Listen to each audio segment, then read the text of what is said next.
You know, Srila Prabhupada, he came here to the West in 1965. And when he came here, he didn't come here begging. You know, so many, even the Indian government used to come in those days and beg for aid. But Prabhupada, he didn't come here begging. He came here giving. He gave us the Gita, Bhagavad Gita. He gave us this wonderful Indian culture and transcendental knowledge and happiness, transcendental joy, to make our lives full. You see. So when he came here, he could see that in the West there's no dearth of material affluence, but there's nothing spiritual about it. Therefore people are frustrated, they're unhappy, they're unprotected by Krishna.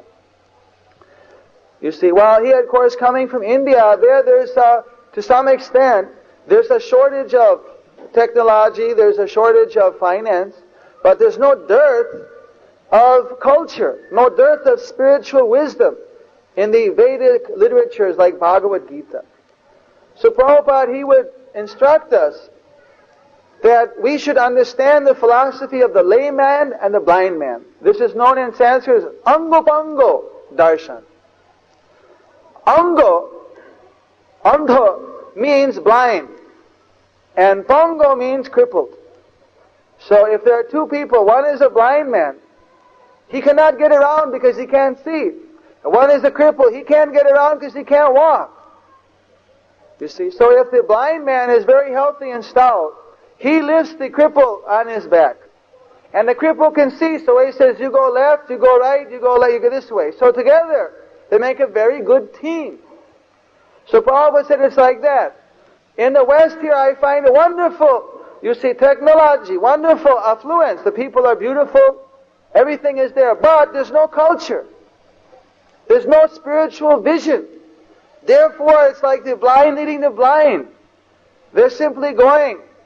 You see, they create beautiful city, but they create smog. They don't have any solution. You see, because everything is based simply on material vision. If there's spiritual vision, one can avoid all these things. So his teaching was there has to be not only the material vision, but there has to be spiritual vision. So there has to be cooperation.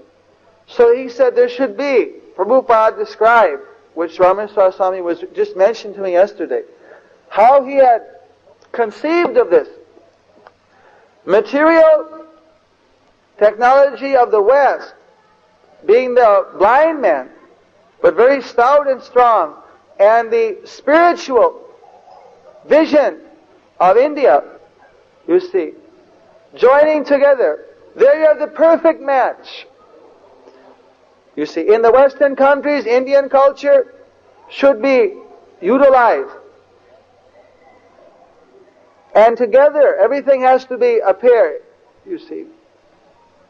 Then it's perfect. So he made this scheme for the full renovation and reconstruction of this Los Angeles temple to make it the biggest cultural center if not in United States, at least in California and Los Angeles. This in the back here, this is the model of that complete reconstruction and what shall we call it? Renovation and development of this center. This building here, these buildings here with restaurant, boutique, museum, and cultural center, community centers, wedding centers, the temple, everything, all in one. So this is a very beautiful and ambitious project. So he was telling me how this is the application of that Andhapanga philosophy, using the Western affluence and using the Indian culture together, you see. With the Indian culture, then people can get, with the spiritual culture, they can get real meaning in their life.